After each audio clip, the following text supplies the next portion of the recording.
Let's see you get out. I think we're gonna fall out. So shut your mouth. You know I said we're gonna fall out.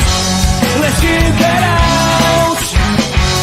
I think we're gonna fall out. Shut your mouth. Shut your mouth. Shut your mouth.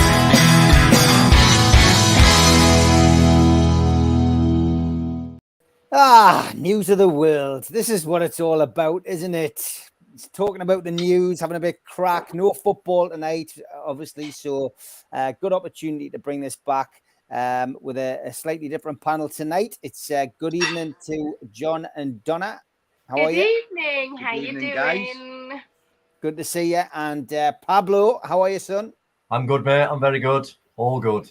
Excellent. Plenty of news to get our teeth into. Video Craig might join us as well at some point tonight. And wow, where do we start? Well, I did suggest before we came on air that we started talking about the 25 people arrested for an alleged takeover of the German government. I've got to be honest, the first thing I thought of was the gunpowder plot. Has there been anything as bizarre as this since those days? It's right, that was exactly what I thought of, Steve, and everybody is just looks so relatively normal, and you can see how with sort of untruths being mixed around in sort of politics and media, how that could happen, that people just didn't realize that he's a complete and utter deluded fool. Well, I'm watching a program at the minute on Sky. I've had it on. I recorded it for the very first series called The Vow, and it's about a cult in America. A guy who was brainwashing women in particular, and essentially branding them with tattoos. It's a hell of a series. Into the second series, this guy's now been arrested. I'm about halfway through the second series, and it's now coming towards the court case. But again, it's a similar type of person. This case this morning, if you haven't read about it, is an alleged far-right plot by a German aristocrat to overthrow the state that sought the backing of the Russian government, and it's been thwarted in Germany after a series of dawn raids across the country this morning.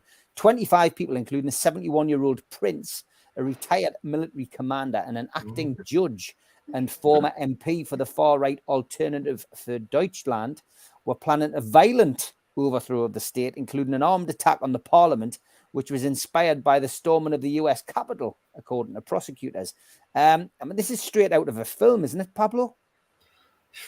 I mean, I actually did think it was a German football team at first. I thought they've got a lot of time on their hands, so I thought they might have turned to politics. But I thought Manuel Neuer was dressing up as a judge. But you know, I think the interesting thing is, when stories like this come about, the usual rhetoric is that it's a load of yobs that are going to go and take over some kind of organization. But all these people are actually like high-powered or have held positions of trust or of influence.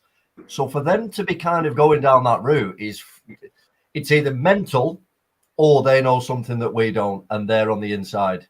I mean, you wouldn't have educated people doing that, would you?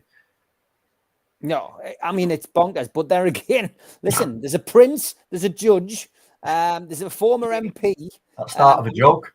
Yeah, it is. I mean, it's an Englishman, an Irishman, and a Scotsman, isn't it? It is absolutely crazy. I mean, this is going to be a huge case in Germany, and of course, it's only alleged at the moment. But a huge dawn raid this morning. I would imagine that this is going to run and run. And the fact that the Russian embassy in Berlin denied any Russian state involvement, of course they did. In a statement, it said Russian diplomatic and consulate offices in Germany have no contact to representatives or terrorist groups or any other illegal units. I mean, the fact that the Russians have even been mentioned, John and Donna, is no surprise. They seem to be at the crux of everything at the moment, which is causing problems in the world. Well, it's always been a wee bit a case of that, isn't it? Really. Yeah, it's bonkers, isn't it? It's absolutely bonkers. I mean, it's a story that'll run and run. If you've got any thoughts about it in the chat, obviously let us know. I think one of the things that struck me is it's 25. It's not 4 people who've tried it, and it's not, and they are all, as you said, really, really high profile. because of their business card, people are going to respect them. And I just think that it's almost like an untrue, like a cautionary tale that has just been put out there to warn people not to listen to everybody, that just because of their business card or their title or their association. 25 people is quite a lot of people to be arrested in one organised raid. Do you agree with that, Steve? I mean, 25 people in total, but that means there was 25 people that they didn't want talking to one another as a result of raids. I think there was probably a bigger number behind it, and they were 100%. 100. That was one raid. 3,000 officers took part in that this morning, and they conducted searches at 137 sites in 11 of Germany's 16 states. A few of them were actually carted off in helicopter, weren't they? So it must be. It's pretty damn hush stuff, like, to be carted off in a helicopter for questioning. Yeah. Well, we'll watch that with interest. That is a fascinating news story. It really is, and a good one to kick start the show. Donna mentioned something as we were in the green room before we came on as well. Tell us a little bit about this Nigerian situation. All right, me all sitting comfortably. So I'm going to put a caveat at the end of this. It's a bit like another cautionary tale. Perhaps you should change the title of this to Cautionary Tale. Tales of the Unexpected. Reader's Digest edition. Right, so Nigeria, TikTok. There's a story running on bbc.co.uk today saying that well, actually, it's in their top 10 world news stories. It's running, earlier on, it was running at number 3. And there's a reason for that. TikTok users. I haven't got a TikTok account. John has got one that he was using to look at Darren G, but that's but I haven't actually looked at this. But there's quite a lot of it involves nudity on TikTok. So basically, there's this app that you can take a photo of yourself naked with. That's first raised eyebrow. So you take a photograph of yourself naked, and then you use this app, and it gives you sort of blurred boobies or a filter sort of effect on, and that you can then put onto TikTok. And the Nigerian government has just told everybody that that trending app is carrying malware. It's allowing access to their cameras and feeding it back to a central source of information. So, cautionary tale number 2, do not take photographs of yourself to put on TikTok. Wow. Just have that as a rule. So, yeah, what do you reckon, boys? That's mad. I can imagine there'll be a few people sweating across the world when they see that news story breaking on the BBC. But some people do like to do those kind of things, I guess, in the comfort of their own home. But the fact that malware gets onto your phone, Pablo, is well, this is the problem with technology, I guess. If you're going to put yourself in the spotlight, prepared to be got at by these people in the in the technology world, and that's a cautionary tale there from Donna. I mean, what's worrying is in this country it is seen as a juvenile app. It's frequented by children, as a lot of people know, and they've reported or sort of argued. So the first thing I did when I spoke to the youngest one in the house and asked, and that person that day had never, they'd never heard of that app. But just because it's trending in Nigeria right now, is this a marketing move to get people looking at the app? I'd like to know if the chat have heard of it, or if the younger people sort of knocking around football and the like, and Steve Wraith's books, have they heard of it? Has this story trended at all anywhere other than BBC? Because I've not seen it. This app is apparently asking people to take a photograph of themselves naked, including their face. I think it's like kind of, it's an extension of, do you remember, obviously the joke is the Nigerian prince that emails you telling you he's got 25 million quid ready to send to your account much. Just I mean, need you my guys are- passport. Yeah, exactly. I tell you what I'll do. I'll just Have you hacked me? I get emails like that all the time. Of course, I always send them my passport. Yeah, I mean, I've never had the money off them yet, like, but I've Um, sent me bank account details loads of times. yeah. That's going to look totally set up that Craig has come in at that exact moment where we're talking about taking photos Trouble. of ourselves Trouble. naked. We have trouble. In. Craig, have you got blurry bits? What have you been up to, Craig? It's funny, Craig. Not a great deal. I'm dying with flu again. Oh, So- dear me. Oh. Well, it's funny that Pablo said that you would be late because you would be doing your hair. He imagined you were pushing it up over. I The just fact that thought we've- the fact I've that gone we've for the actually, Hitler look tonight. well, I was just going to say the fact that we opened with a story about 25 men arrested trying to take over the German government. You've come on looking like Hitler. You look like something out of My Little Pony. Is that you, Adolf? There's only so many things that Craig can do with that hairstyle, believe you me. But Yeah. Craig, good to have you on. We're talking about an app. We've moved on now. We've moved on to this app that Donna has talked about. There was a story on bbc.co.uk about an app which allows you to create these filters for TikTok, blurred filters. But in fact, it's got malware on and it's giving people access to their phones. So of course, Nice. that means What's it it can called? I'll download that now. Oh, well, have you heard about it? Have you heard about it? No. Yeah, I mean, I haven't heard about that either. But I mean, again, it just tells you really, you know, anyone who's using their phone in a what I would call an inappropriate way. I'm not sure what other people think. Can we just throw it out there now? I mean, we're all of a certain age here. Yeah. Answer me honestly. Have you got TikTok? I've got TikTok to promote the show. Yeah, I've got Right. it on. I've got NUFC Matters on TikTok, and we just put out basic clips on there. But it's for the kids. It's for the kids. I've got Snapchat. Opened it just to look at something and report somebody talking to young underage girls. So yeah, basically that's all. But I don't use it though. And I've got 2 kids. And I've got. Craig, I think Craig, if you've put got your kids, hands up now, Craig. I've I got think- TikTok. I've got TikTok, but I Yeah. very, very rarely use it. I like long formed content. I don't like these 20, Yeah. 30, 60-second things. yeah, it's an I must interesting admit, concept. I've never got it. I've never had it. I've never got it. I assume it's just for kids, but Well, it's not. If you watch it, I mean, there's some, you know, there's some really big, you know, TikTok people on there who are adults. You know what I mean? But Well, I've Joe, never understood Joe it. Kidd It took just me. lost his account, Steve. Who? Over, was it? Pretty much, he lost 220,000 followers. Followers, yeah. Is that what they are on there? Over 2 accounts. Over 2 accounts. In They swiped them over the things, the paramedic things. Yes. Yeah. Oh, right. Yeah. I saw that. more The importantly, what are you government two having went to really, say in the really hard on background? him over that. He lost it over comments.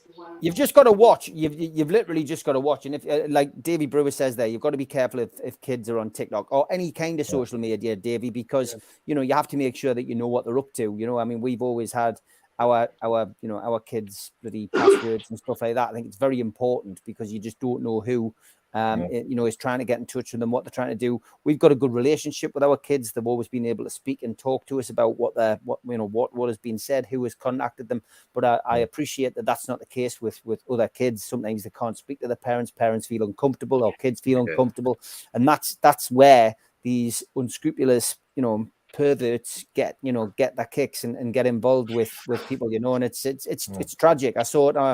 I do watch 24 Hours in Police Custody. It was on again last night. There was a horrendous episode on last night about this young girl who'd literally been groomed by a guy on social media. And the guy was in his late 20s. Delighted to say that the kid got 14 years plus another 9 years and another 4 years. So it was nice to hear some heavy sentencing handed out to a guy like that. I heard it's been spoken about. I've seen a few people speaking about that today, Steve. So maybe watch it later actually, because I don't watch enough of the television. It also used a weird kind of face alteration to allow the girl to come on and tell her story, which I thought was very brave of her. But it was rather disturbing. I mean, I sat and watched that, and those kind of things they're difficult to watch, but I think you need to watch them, especially as a dad.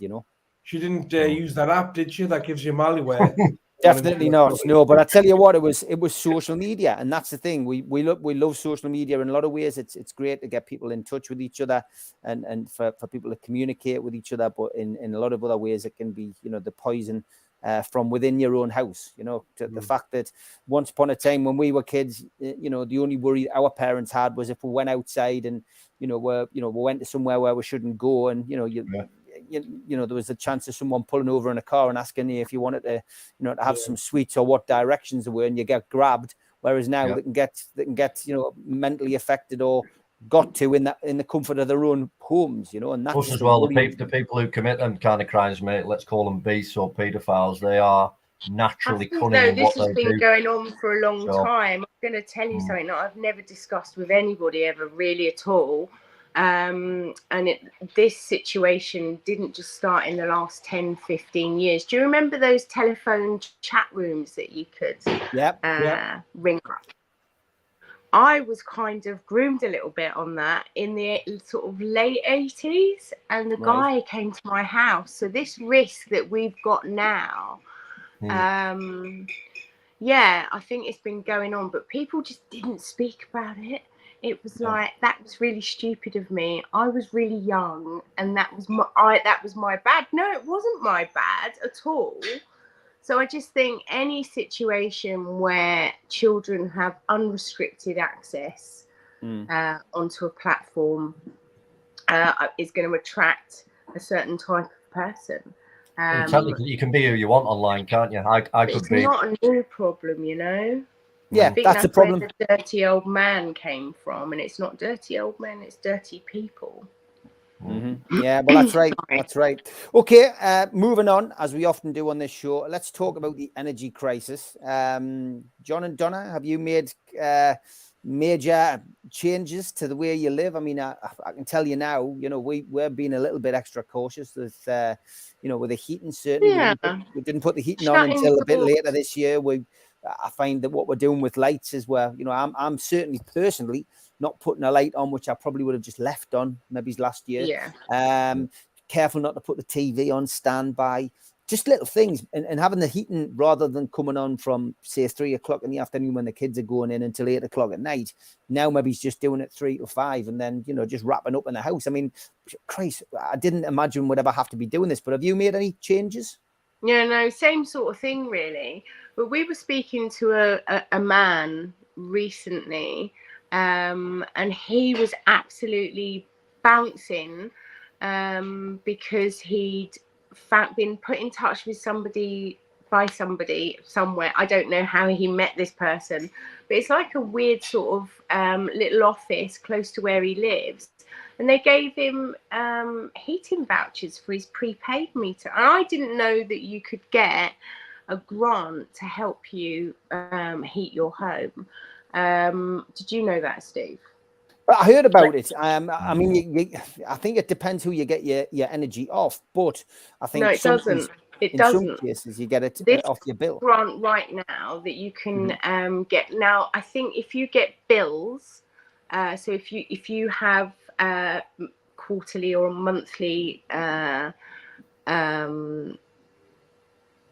heating bills, electricity bills, sorry, you can't get part of the grant, but if you do get prepayment tokens, they'll give you they'll apply by the heating trust fund or something like that. I don't know. I've never heard of it. I couldn't believe it. I fact checked it, and anybody can get however you heat your home. I'm fairly convinced in these areas people get heating oil, which isn't mandated by the price cap. If I'm correct me if I'm wrong, but anybody that gets say for example, you can definitely get a gas voucher. And it's paid, so you just have to tell the heating people who your supplier is, and you will be able to get something. When the government said, I just paid no attention to it, but the proviso, the criteria is that people are on universal credit, or on a low income. So I don't know, but yeah, contact the job centre. If you're on universal credit, this guy was crying, he was so happy. Why isn't that advertised? Good stuff. So yeah. Good stuff. People in the chat, some people saying that's great and thanks for letting me know. So they'll chase it up. Anything that can be helpful, I guess, is all people need to hear. Craig, are you having to make any changes, mate? Are you? Yeah, I found putting my hair down keeps me head warm. I do actually right now have 2 T-shirts on under this jumper, so I am making a slight adjustment. But I do also think it's colder this year than it's been. Yeah, I must admit, the thermals have been on at work for the last week. You know what I mean? And I'm driving a bus, which is fairly warm anyway, but I just can't. I think turning the ripe old age that I have, I'm really feeling the cold this year. Me too. I mean, we're not getting any younger. An age thing. Yeah. It's an age thing. Trust us, it's an age thing. Yeah, I think you're right, mate. I think you're right. I mean, it's currently 0 here on Tyneside. Going to be -1 tonight, but it was -2, I think, where John and Donna live. What's it been like down your way, Pablo? Same, mate. I think it was -2 last night. I think I think it's supposed to be colder tonight. So yeah, definitely feeling it, mate. Yeah. Tell you one good funny thing, just to go back on the energy cost. I caught the news before, and the Northwest News, they have a lot of obviously Man United stuff, Man City. So they had Manchester United were opening their doors for people who were struggling, with heating the home, and where they could come. It was a warm space, it was called, where they could come and get a brew, come and have a sit down. They got a pie. So they're interviewing this guy, and he's telling them about how bad his life is and how much he's struggling. But he says, I'll still come and watch him every week, by the way. So I'm thinking, hang on a minute, you go watch Man United every week, £1,000 season ticket, and you're going down Man United for a cup of coffee because you can't buy a pie to eat. Something's not making sense. I did have a little chuckle. But yeah, no, obviously there is genuine cases for it, and it's there are. Kelsey says I've literally turned into my dad in the 80s, turning lights off, mentioning Blackpool illuminations as I walk around the house. Rachel says I heard a government advert saying that there is info on their site about help for the majority of households with their energy costs. I mean, I listened to the government minister this morning on the news, and if you go to your energy company, doesn't matter who it is, and register on there as priority, that does make a difference. So if you haven't already done that and you are a priority, maybe you've got somebody in the house who has a disability, or maybe somebody who needs extra care, then maybe that is your way forward to do that. Is -2, says Hector in the sticks. It feels colder than ever, says OG, and than ever before this year. The air is Baltic. Real Recognized Real says I'm going through £10 a day gas. Well, somebody mentioned this morning that even just to have like a electric heater on in your living room, because some people are choosing to go down that route, keep the heating off, put an electric heater on. £1.10, I think it is, an hour to run an electric heater. That's how we're oil, Steve. On average, last year, I think we were about £2,500 a year, roughly, on oil, just to heat the house. But I'll be about £5,000 now with the price of oil. Yeah. You're just as well with the heating and stuff with that side of it. I mean, we've got a log burner there. We've got a log burner there as well for the kitchen. Because I mean, it's an old house. It's 100-year-old, and the heat does travel upstairs, which is brilliant. But if you're getting it down here, you go upstairs, you can't bloody breathe. You open the window. But a boy in Glasgow, he's on gas, and he was telling me it was roughly about £10 a bath. Yeah, so I mean, how's people going to afford that? We're going backwards, like. Definitely. No, we are. The country's knackered. This country's absolutely knackered. It really is. Does everyone in the country get 66 quid a month on the gas and Lecky account? I think it's only those who are in desperate need. But I think there are the the 66 quid thing, I think, goes to everybody. But I think there's other money off for those people who are in desperate need, and if you're a priority. Who's the best band in the world, says Davy Brewers to you, Humble? Ask Humble what the best band in the world. He says the clue they are Scotch. Are you going to say Deacon Blue? Deacon Blue, well, big country. Proclaimers. Oasis. You going for Oasis? I don't know. I disagreed with me. That was interesting. No, I'm not an Oasis fan personally. No. The Jam were the best band in the world for me. Like I like the Jam. Okay. I like to jam. Yeah, definitely. I like Craig, to jam. have you got a favourite band? Because you're more into your gangster my rap and all favorite that. band. Who? Guns N' Roses. Guns N' Guns N' Roses. Roses. Yeah. Pablo? I would go well. Oasis for me, but I like AC/DC. Yeah. All right. Do you know the first ever CD I bought for the car was Eric Clapton Unplugged? Classic. Really? He's not a fan though. No, I know he's not a band, but I'm just saying it's the first CD I ever bought for the car. He's domestic. There's no band. He'd be knackered without a band, that's for certain. He's a shit singer, but he's a really good guitarist, wasn't he? Yeah, he was. We've gone 25 minutes without us mentioning the royal family, and as most people know, I'm a royalist. There you go, Pablo. There you go. A lot of changes since we've been doing this show on a regular basis. When I would be waxing lyrical about Her Royal Highness the Queen, Her Majesty the Queen, etc. But it's now the King. I'm not going to talk about the King though. I'm going to talk about two ex-members of the royal family, Meghan and Harry. So Pablo, I'll come to you first because we've had plenty of conversations about these two. We're getting close to the reveal of the Netflix documentary, which will be closely followed by the book next year. They went out last night and did their first bit of PR, where he was trying to be, he's trying to be his usual funny self, Harry, talking about being on a first date and etc. But I mean, I'm not sure whether you've seen the trailer. If you haven't, you must have been walking around with your eyes closed, mate. But honestly, this trailer for this documentaries, it's had a load of criticism this week because some of the footage that they've used of the paparazzi hounding people and being there is not actually the paparazzi hounding them, it's hounding other people. So there's been hell on about that. But I mean, look, what's your view on all of this? Do you think they're doing anything wrong by doing this documentary and the book? They need to make a living somehow. Do you know what always surprises me? That they still get called the Dutch and Duchess, blah, blah, blah, blah. And they opted to leave the royal family. So for me, there should just be Harry and Meghan. That's it. There shouldn't be all this title still. That's part one. Part two, they give me the ick. Whenever I physically see them, I can't look at them. I can't listen to them because everybody knows now they're just in it for me. She's a great actor or actress. She always has done. As soon as she gets the money out of him, she'll be off in a few years, by the way. She'll be on to the next, in my eyes. I just think it's very distasteful, isn't it? And if anybody who can't see through all this, you need to chop it in, I think, mate. But I don't take anything that they say with any kind of credence because it's just sensationalism to fulfill their bank balance.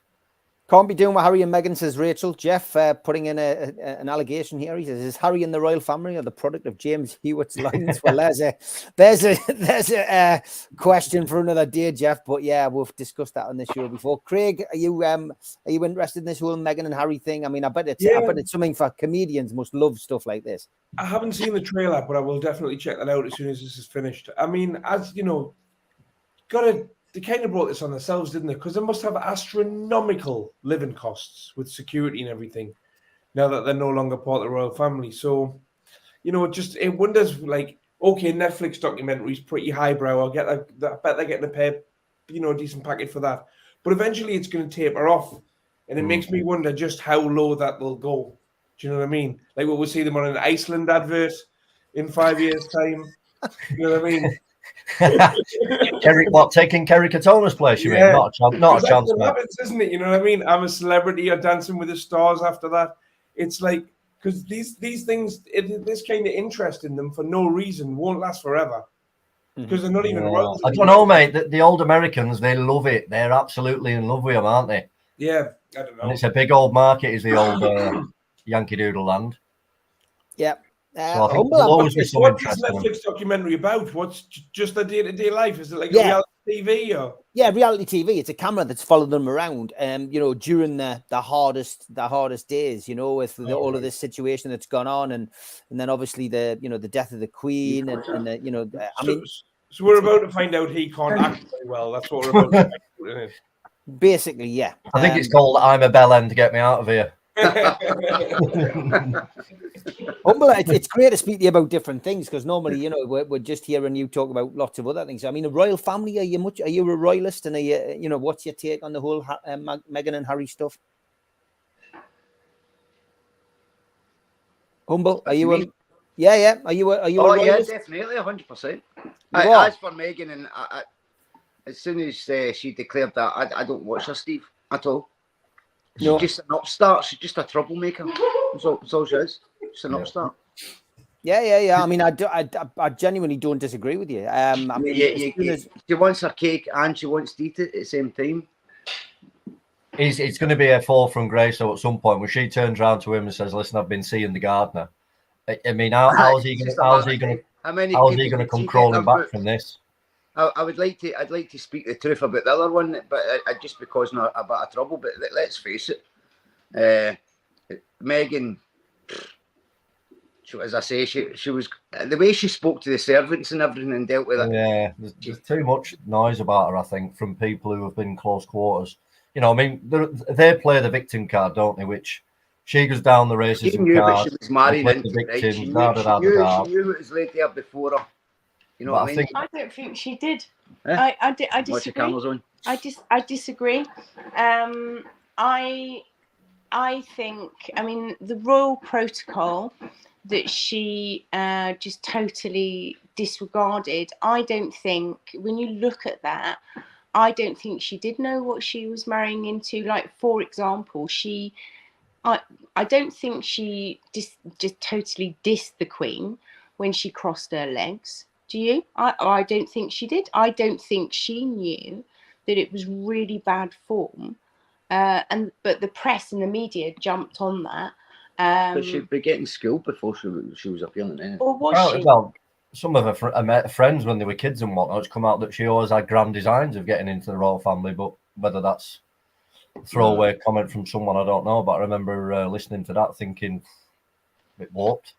I mean, for me, this whole situation is dominated by race. And that's the problem. And it's almost been a premeditated attack on the royal family for their inadequacies and their old style views. And this is the problem. This is the dangerous part about it, because there is always going to be this question mark as to who said, who made the racist comment and who offended. Now, we won't find that out on this Netflix documentary, but this book is the big thing. You wonder what that kind of damage is going to do to the royal family. And this could split two brothers up completely. And if there is any suggestion that, as somebody in the chat mentioned there, the allegation has flown around for years that potentially Harry may not actually come from Charles's line. Well, that's it. And that is an allegation which has gone around for years. And let's face it, the older Harry's got, the more he looks like James Hewitt. It's an allegation. James Hewitt's double. That could be the problem. But we will wait and see with interest what the documentary brings up. I'm sure we'll talk about it on here again. Paula Hatt says, I can't watch much news. Neither can I, mate. It's getting like North Korea, this country. He says, read papers, etc. For a long time, it triggers mental health. It's as bad as any drug. Yeah, I really do think. And have a look at Piers Morgan's last interview. It's all about race. Where is the fact? JC, you're right, mate. You're not getting any disagreements on here. Okay, we've got a new disease. Well, it is Christmas, and the kids are now getting. Well, that's it. Now the kids are getting hit. The kids are getting hit with Strep A, aren't they? This is the big problem. And I've seen the conspiracy theorists today. Have come out. Is it Strep A or Strap A? Yes. It's called Strep A, but I'm renaming it Strap On because that's what we'll end up getting bent over with next. Yeah. What are the symptoms of this? Because I might have it now. Well, you have to be under 40, mate. Well, basically, it's kids. It's basically look under 40. I'll be under 40. the kids who are getting it. Essentially, they basically said that this is where the conspiracy theorists love to jump in. They've said that it's due to the fact that the kids have been getting the nasal sprays at school, and this is where it's come from. There's no proof, no facts to that whatsoever. For me, look, it's a cold that the kids have picked up. Now, there's 9 kids died from this. Now, that is tragic. And my thoughts and heart goes out to every single parent who is having to deal with the loss of a young child. However, this is the problem with the media. The media picks up on something. 9 children have died. How many children die throughout the year with these kind of things? Pneumonia, bronchitis. I would love to check the stats out. But this is more scaremongering by the media for me. That's the problem. And John, I don't know, as I say, the full ins and outs of this. It's a sore throat. It's an aching body. It's also something that people have been getting for ages. I think it's the same as strep throat. Right. Okay. So I think this is, I was already, because I said to John last night, and I said, oh, those kids are actually dying of strep A. Yeah. And you just didn't know what I was talking about. No, I didn't. But then I That's why they brought strepsils out.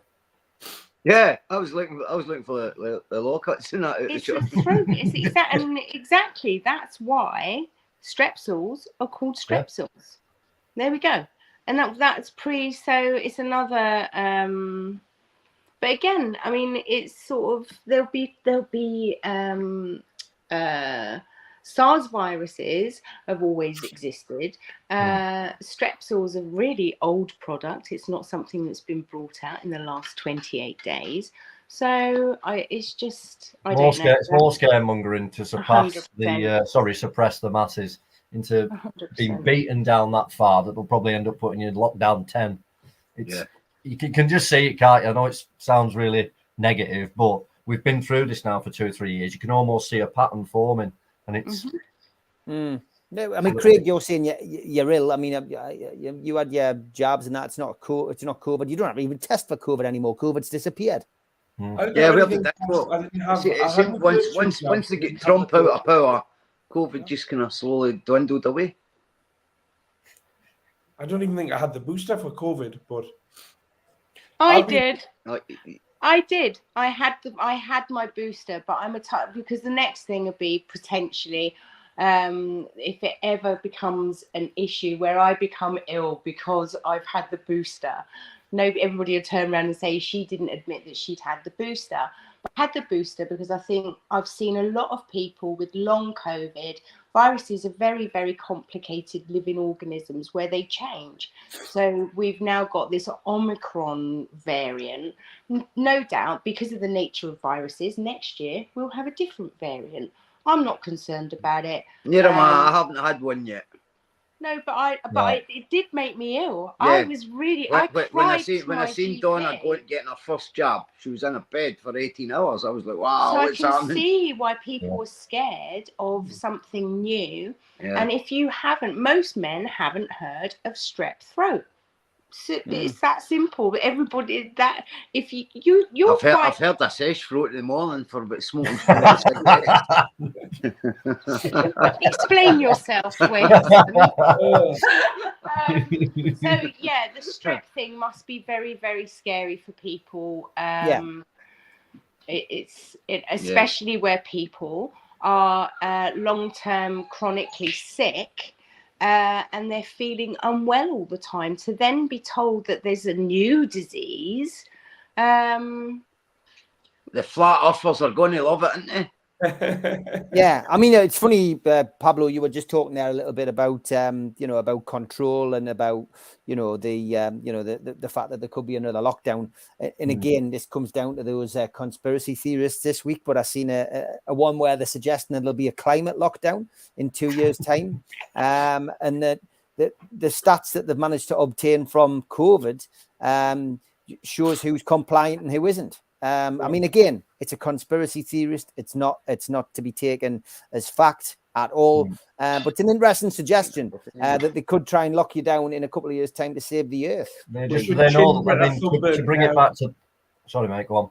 Saying we should chin Greta Thunberg now, just to make sure. Fucking right.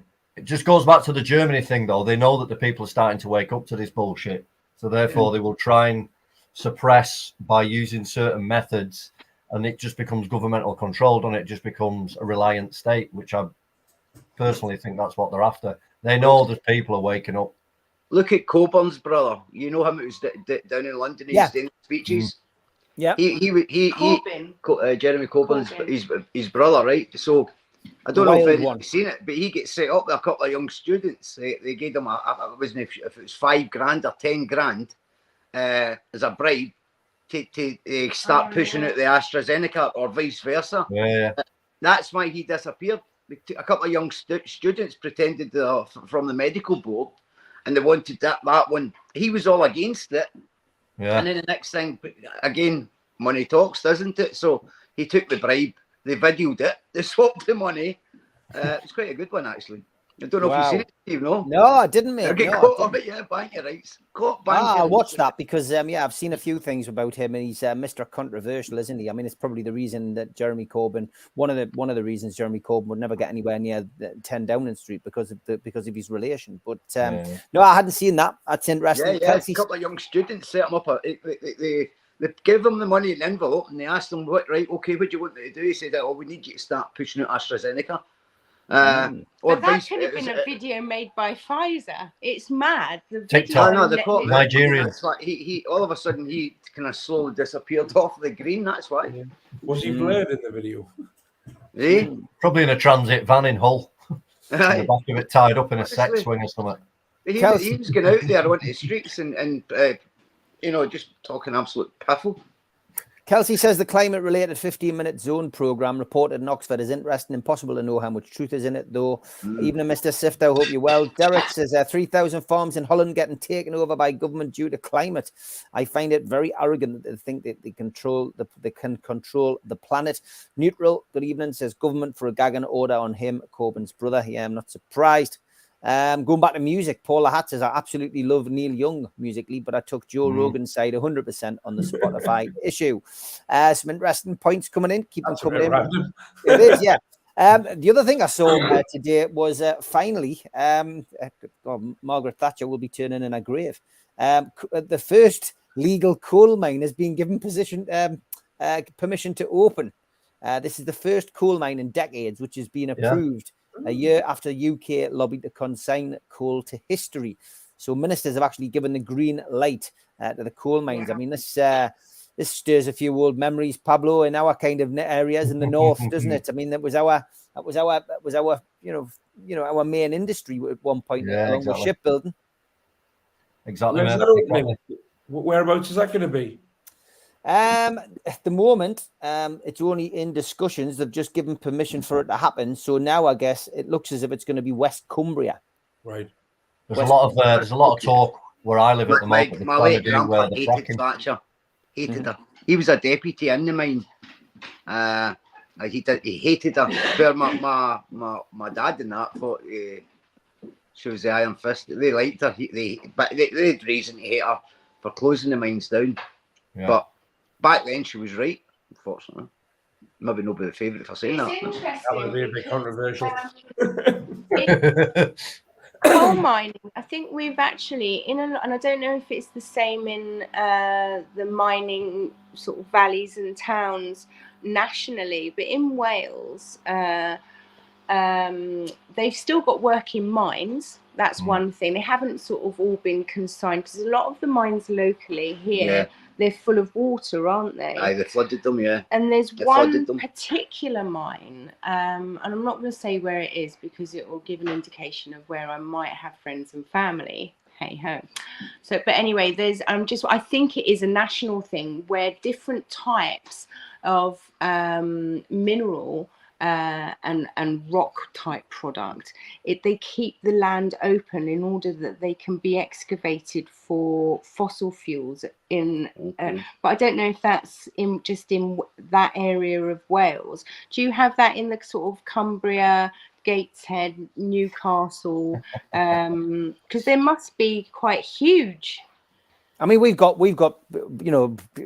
coal, all the coal mines, and that have just been buried over, and but I guess they could be reinstated. There's massive amounts of coal in this country. I understand why Thatcher. I understand why Thatcher thought it might have been a good idea, but she was completely wrong. She literally killed the northeast. She killed pit villages up and down the northeast, and for me, it was a biggest mistake. That plus taking the free milk off the kids, because that affected me directly. But no, I mean, joking aside, shutting the pits was ridiculous. And this is the problem with politicians.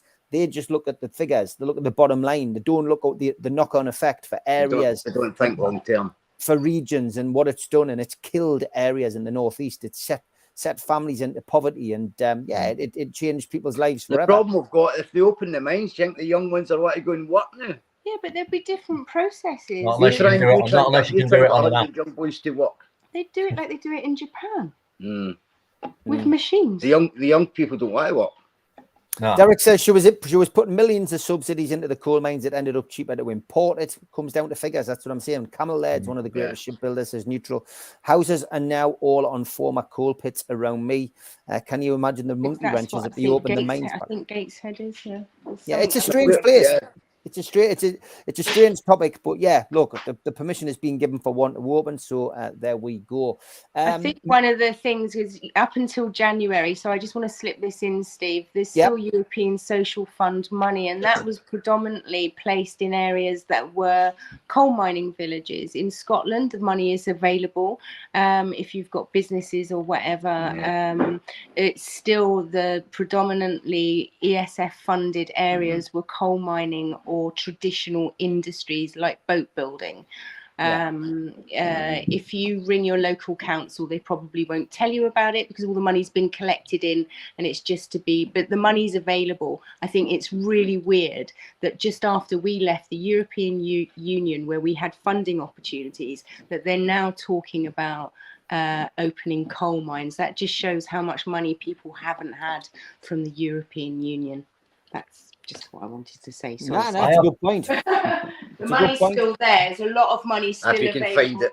I can find it. You can find it. There's a list that's published by the European Parliament of funding opportunities, and you either live in a postcode that's in those areas or you don't. That's how hard it is. Try to find the funding in Scotland's like try to find the Da Vinci Code secret. Weird that they're talking about opening that back. They were supposed to be replacing that funding, but instead they've chosen to potentially look at opening the coal mines. If they don't open those coal mines, we should all lobby Parliament and make sure our businesses and our creative industries get the money that the European government has arranged with the UK government to distribute to business owners in the UK. Yeah, I think Craig, you're watching Dragon's Den in the background. I can see that. Yeah, learning anything, Craig? On that? Thinking about going on? No. I think what's going to happen with Dragon's Den, it's a bit of a guilty pleasure. Craig's got that hairspray just that sits up half the Friday night until he comes in the morning. OG Craig is okay. He's feeling under the weather. He's come on despite feeling ill, which I'm forever grateful for. I think you need a hot toddy, Craig. I'm sober, unfortunately. He's got the Optimus Prime. Yeah, he's done well. How many days sober now, Craig? 60 something. I would have to look at my app, and I'm using my phone as a webcam. Well done, son. I've got an app on the phone that keeps count. Honestly, I think it's 3 months now. 60 is sober, I think, in 8 days since I've made a video about Paddy. So I've got to count. That's good, mate. Well done. Beat both those addictions. And he's been no well ever since. Need to get back on it quick, kid. The joys of being sober. I've literally been ill, I think. Sober. Neutral, can I just point out, you've said we're out of Europe now, so all the funding we've lost now with Brexit. Neutral, we're not out of Europe, mate. That was just a big con. Brexit didn't happen. It really didn't happen. We are still controlled by Europe 100%. We've just, we've made our bed, we've got a lie in it now. People got conned by people on that whole Brexit thing. That's my opinion. I'm not sure what other people think, but yeah. Bravo, Craig. Well done, you. Well done, Craig. Keep at it, says Paula Hat. Well done, Craig. That's how I never came and seen you, Craig, when I was down, because I knew I would make you relapse. Rachel says, well done, Craig. You have 4 cans of special brew ready. Massive high five, Craig. You can do it, says I'm. So well done, mate. Matt Hancock, let's talk about that. We did, because obviously I've not been able to do this show. Lee, did he do the right thing going on I'm a Celebrity? I mean, he's the Tory MP said not to reinstate him with a whip. He was resigning anyway. He never he's never going to do anything in government. He didn't do anything right in the first place, I don't think. Yeah. But did he do the right thing going on there? Did you change your mind about him? Never, mate. But for Matt Hancock, he did the right thing because it's just pound notes in the bank, isn't it? Mm-hmm. The worrying part for me is, and I didn't particularly watch the show, and I actually detest the man for obviously personal reasons with what went on with my family, because I saw him as the leading force behind it. But what worried me is the fact that the general public started to kind of like get on board with the bullshit that he was coming out with. Yeah, and that's worrying because it's a TV show. Yeah, of course, and it's obviously all edited and whatnot, so you'll only ever see him doing his best bits or whatever. But I mean, if it is genuine, that it's voted for by the people, surely this country's not that stupid to keep that idiot in. So I think it was rigged, just a TV rigging again, to keep him in for as long because of the view. Well, whatever it may be, the genuine public did not keep that idiot in there.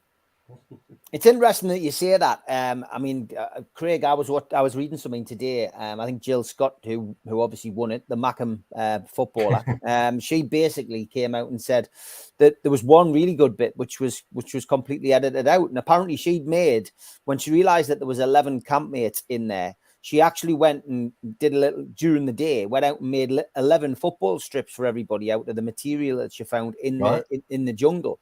And she, everybody, it was quite an emotional moment. That wasn't even shown. So a bit like Pablo's saying, Craig, editing on this program is like all these reality programs, Big Brother, whatever.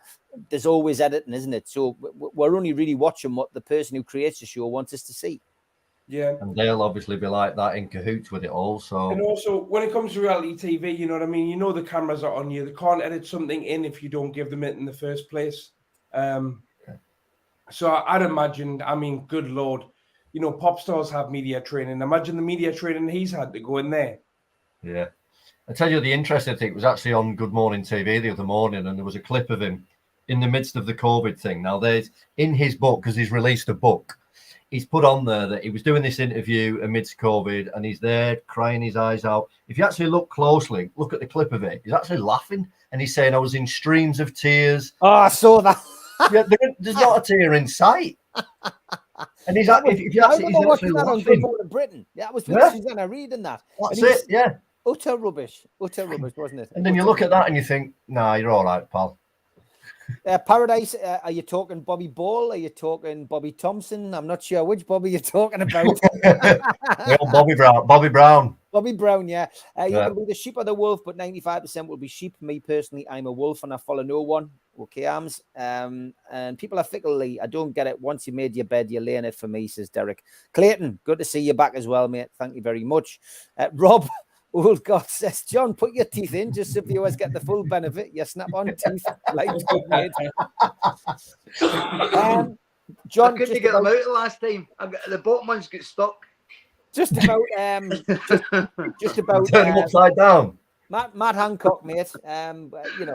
Politicians going on to reality programs. It's not the first time it's happened. What was your take on that, and the fact that he's now going to go for a life of celebrity rather than a life in government? John. Sorry? What's your thoughts on Matt Hancock? Matt Hancock? What's my thoughts on Matt Hancock? I don't like the man, to be honest. Did you believe him? Did you believe him? Do you believe going in the jungle was the right thing for him to do? Well, the cameras will be the decider for that, isn't it? Do you think it's a bit like George Galloway going on to... Remember George Galloway? Yeah, he went in, didn't he? And Big Brother. Right? When he starts crawling along the ground and licking feet and all that, I mean, your credibility's gone. Yeah. George, again, an absolute head case. He should never have went on to that. And it just showed you how. But the whole Matt Hancock thing and the jungle is like a weird mechanism for social engineering. It is. If you look at people, take it away from politics. If you look at somebody like Katie Price, every time somebody's got wants to sort of pipeline market something in their business, so it's the same with politics. They're basically business streams. I think that it's probably been used.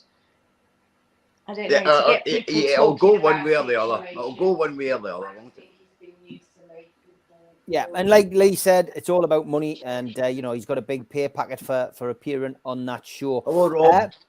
It was a nice little question there from Tom Dixon saying, "What do we think about the strikes, John? Now, dear me, where do you start? I mean, we've got the nurses now going out on strike. We've got the railway workers and the railway drivers going out on strike.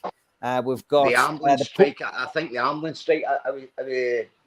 We've now got an interview with him today. We've now got the Border Force have now just announced a strike, and they are simultaneous strikes with the railway, which means that anybody who's planning on traveling away for Christmas who can't get by train now will not be able to get by aeroplane, because once Border Force walks out in the UK, that means that the airports and ports will take strike action on the same days. So the 23rd and 26th of December, if you're planning on going away for Christmas, your best bet is getting away on the 21st or the 22nd, because these strikes hit the key dates for people traveling. There's postal workers, backlog of posts. So anyone expecting Christmas cards through the door or presents to get there on time, you're going to be struggling. Nurses, like we say, are going out on strike. I think that's the big one, isn't it? The nurses one is the one that's like, well, the ambulances, they couldn't decide this morning that if the ambulance strike, they couldn't decide what they were going to put down as an emergency. Like if an old person fell, was that going to be put as an emergency? It's like, but again, it's the big question was about strokes. Would that be still in category 2 of the response time? So it's. But again, I understand everybody want more money. We always want a bit more money, but where's it all got to come from at the end of the day? It seems like quite a big sort of like the value of that as a media package of information. I think rather than waiting to see when the next strike is, people should look at what new laws are being placed. I think all of this seems when it's been we had the first weekend of retail sales last weekend and it wasn't great. I've got pure skepticism about what we're given as news today. I think maybe it would be better to look at what funding January is a big economic. The only good thing that's happened out of this year is took us out a 40% tax bracket. January is going to be big for the UK. We could see the diesel prices, everything, and that is a bigger story than are the nurses going to get a pay rise, because I think it's a scaremongering news item, which is really, really, as we know, really good at creating diversions from other more. What is a nurse's salary? Right I've got no idea. Does anybody know what a nurse's salary is? I can. I mean, people are talking about the rail strike, and I mean, just Toon Ringo is 100% right here, where he says RMT aren't greedy. The government are trying to erode the working conditions and give them little in return. And again, I know from the postal strike point of view, it's exactly the same. They are trying to change working conditions, and that's not on. And ultimately, what they're trying to do in some of these jobs is eradicate people's jobs altogether, take people's jobs away and livelihoods away. And that's the problem. If it was simply about pay, then fair enough. And I seen Davy Brewis mentioning the drivers there. Not all drivers get 70k a year. Some of them it has been reputed, mate. I've got first-hand experience of this at the moment, because there is talks, obviously, in my industry about it. And I think the problem being is that when these companies, and they have to come out, and they're proud of coming out of saying we earn this much profit this year, which is like the energy stuff, which is 50% up on last year, then there's going to be at some point that people are going to say, well, hang on a minute, if you've earned £80 million profit last year, why am I only getting 1% when you've earned fucking 19% or whatever? And I think that's where it's been going on for years, that people have just been accepting paltry offers. And I think it's all coming to a head now. It just took one to start it, i.e. the trains. And now the other industries and the other unions are now thinking, well, hang on a minute, now might be the time. Yeah. Rob B says they've got to modernise, Steve, otherwise they'll all lose out. Look, I mean, modernisation is part and parcel of it as well. I 100% understand that. But like I've said, I mean, I'm one of these people, Craig, I don't know what you're like when you go to, say, WH Smith's in Newcastle. I have never used those bloody machines. And the reason I never used the machines in any of these shops is because eventually they'll replace the human being. You know what I mean? You go to a shop, Craig, you walk in and you've got a member of staff trying to force you to go to a machine. And I go, no, I'll go to the till, because you can see what's going to happen. Eventually, there'll be one person working in there who knows how to fix the machine. They just want everything to be self-service, Craig. I think we've only got 2 tills in it. And they're not always open. And they're not always open now. And it used to be, 10 tills or something? It's only 2 now. Yeah. Craig? I mean, I am guilty of using the self-service ones quite regularly, to tell you the truth. I never actually thought of it like that. Since you've just said that there, I might actually you know, especially if I've got more time on certain days, use the human. Yeah, I mean, use the human. It's what they're there for. I mean, they're trying. The thing I really object about with things like the trains is, if you know, they get less and less staff on there. You know, they're talking about like a metro system, almost having like a driver on the train only. Basically no a big staff. scale electric, isn't it? I mean, ultimately, what happens if on a football day, Pablo, when Newcastle are playing away and Sunderland are playing away, and they both end up on the same trains, and you've got a driver, you've got no security, you've got no guard, you've got no train staff. What happens if there's a huge kickoff on the train? What happens? But again, I mean, they're streamlining all these businesses, but like I keep saying, but then posting profits. So if they're streamlining it, just literally, again, the rich are getting richer and the management's getting richer. Like you say, people are doing away with, people are losing their jobs. The safety of people is now being, I don't know, undermined. You can't, you know, all these companies that you ring where you need to speak to someone to sort a problem out, and you go around the rigmarole all around the fucking houses, and then end up the phone gets put down on you, and it messes your head. There's nothing more frustrating than when you need a problem sorting, especially if you're working. You've got half an hour in your dinner to get a problem sorted, and it's all this self kind of serving prophecy, isn't it? Yeah, it is. Well, that hour's flown over. I'm just going to give you a chance to give us a shout, give your socials a shout, and anything you want to promote. Lee, I'm going to start with you first. Have you started writing the book yet? I've got quite a bit written down. It's all over the shop at the moment, mate. Good. But there, you know, I've started to put a bit of time away, just having like an hour on myself and try to get into a situation again. So good, mate. Certainly I'll ramp it up soon, mate. And how did you enjoy your experience on the film set? Yeah, it was crack. Yeah, it was loving. Absolutely. I mean, I've never experienced anything like that before. So, as much as obviously I wanted to come up to see you and, you know, be part of it, I was intrigued as to how it's all put about and how it will actually come out on screen afterwards. But no, it's really interesting, mate. Well, you're definitely typecast as a screw, mate. I think we've got the casting spot on there. You couldn't mess that up. In film 2, we'll get you as a bus driver, mate. Don't worry. Craig, what are you up to at the moment, mate? I've noticed you're promoting the comedy nights. I've been watching your videos, etc. How's the comedy going? The comedy's going great. We've just had our 4th night in Timemouth, proper crease. It's the first Thursday of every month.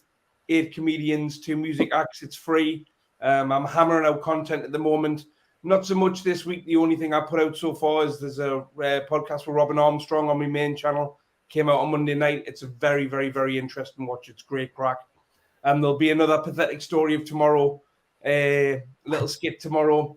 I think Dodgy Dave's going to make an appearance in this one. So I got a delivery off eBay today. So, hey Craig, is that Robert? Is that the same Armstrong guy who does the Jeffrey Dahmer? It's him. Yeah. They had me in stitches. I shared a couple. Yeah. Is that the same guy? I used to live with Robin, so I've got a really good rapport on the podcast. It's really good. His wee cartoon sketches at Jeffrey Dahmer. And actually, John, Robin's got a live show towards the end of January in Whitley Bay. 3 nights at a comedy club where he's doing sketches live. And then Metroland Comedy, another local comedy sort of outfit. They've got shows on as well. So there's a lot going on in Northeast comedy at the moment. Oh, well, that's good, mate. It's good to hear you're doing well, and keep on, mate, with your campaign, mate, as well, with with the not drinking situation, mate. It's difficult to do that, mate, but each day is a victory, mate. So keep on going. You've got our full support. Thank John. Anyone who comes to your channel will know, that the kind of content that you put out. It is relentless, to say the least. But what have you got? What have you got coming up over the next week? To be honest, we're going to try and get our head. Well, Donna's promised to have something finished last night to send to somebody, for 4 talking heads. I think you're fine. I said 5 o'clock on Thursday. Oh, did you 5 o'clock? Did, all right, yes, sorry, right. I did. Get under the bed, John. Oh no, there's a dodgy deep one. John's been sent back to his cell. I'm going to have to put some cushions up my top one. Dave. Very good. Eric Gordon Heggie is a significant risk to women and children. It's really me. Of course, that was an impersonation. It was comedy. It was a bit of parody. So thank you for that, Craig. But yeah, John, you've got plenty going on, mate. And yeah, it's essentially, you know, good to see that the channel is still there. You got hit and your channel taken down, sadly. But yeah, you were back up and everybody was resubscribed within moments, which was fantastic, mate. Yeah, we had Donna had her wee baby aside. I think I've got it a strike already, but anyway. Yeah, you have. I haven't had a single bloody community strike, and this little ginger man here with his big mouth and his sharp tongue has got me a strike. So no, it wasn't a strike. It's I put up somebody's phone numbers to check their children's devices, and he didn't like it. So I've got other means of putting it out. I've just put them to everybody on Instagram now. So big thanks to Motorsport Buggies. Sports and Buggies. He's made it. Always comes in. I still owe my coffee, right? He's bought us about 4 coffees, and I'm still not to buy them in. It's saying that I bought Dave about 3 or 4. I'm scared of a paper trail because the flat earthers and all that come at me, and I'm paying everybody off. You know what I mean? I pay everybody. Craig's to get a check off me next month. Still waiting for my Great stuff. Well, thanks for the donation, mate. And I'm very happy with the team's injection, mate. It's a game changer for the Premier League. You are right there. My mates, Steve Hasty and Neil Mitchell and Stu Penman, part of the channel, out in Saudi. They've had a wonderful day today, meeting Amanda Staveley, Eddie Howe, Darren Eales, and a couple of the players as well, which is fantastic. So yeah, it's a big game changer for the Premier League, and let's hope Newcastle can continue in the same vein. Okay, I'm going to let everyone go because just before we go, Steve, can we just make sure? Right, Craig, are you a Mason? No, not yet. Steve, what's going on? Pablo, are you a Mason? Not as far as I'm aware, mate. That was an even board tonight, right? We had an even board. Yeah, we did. In case there's any conspiracies starting it, that was Eastern Star, so maybe all right. So working on. I am looking forward to me Christmas Masons do though. But yes, Craig, one day I will get you the form, and we'll get you in, mate. And Pablo, it's a little bit far for you to come. New candidate. New candidate. Yeah. I could set up a Northwest branch. You can't. Well, you just go and find one, mate. There'll be one round there somewhere, mate. 100%. He'll not be falling off the goat. He'll be falling off My Little Pony. Well, anyway, I've got to get off to the lodge anyway. So thanks. Thanks to Donna. Thanks to John. Thanks to Video Craig. Thanks to Pablo. We will be back hopefully next week because I've got a bit of spare time with the same panel. And if you want to jump on Motorsports next week, you're more than welcome. And Exposure, be good to get you guys on. Hear what you've got to say about news of the world. Yeah, you know what I mean. Take care. Good night, everybody. Have a good night, guys. Take care. Thank you, Steve. Cheerio. Ta-ra, guys. A big thanks to all our sponsors. First off, Skips and Bins. Telephone 0800 25 45 25 3. Email inquiries at skipsandbins.com. Website skipsandbins.com. Easy contract free and pay-as-you-go waste collection. Thanks to Garden of Healing Dispensary, CBD hemp and cannabinoid specialists. You can find them at thegohd.com. And thanks to Mr. Vicky's Sauces. They are handmade in Cumbria, and you can find more information out on their website, mrvickies.co.uk. And if you want to order any, email info@mrvickies.co.uk or telephone 01768 210 102. Big thanks to Blowhole Brewery, a new beer made on Tyneside. The cans are all designed in the colours of Newcastle United's strips from days gone by. Black and white there, the purple and blue, and the good old-fashioned blue from the Entertainers' days. But get more information on the Blowhole Brewery range, such as Geordie Juice, from blowholebrewery.co.uk. Thanks to Media Arts for all the help with the technical side of things and video side of things. And thanks to qtechshop.co.uk, the makers of pool tables and snooker tables in Wallsend, Newcastle, and the guys who do our website, NUFCmatters.com. If you want to subscribe to the show, then all you need to do is click the subscribe button below. You can also hit the thumb up, which does us a favor by liking the video, and click share to your social media, such as Twitter and Facebook. We're also available as a podcast on iTunes and Spotify and the rest.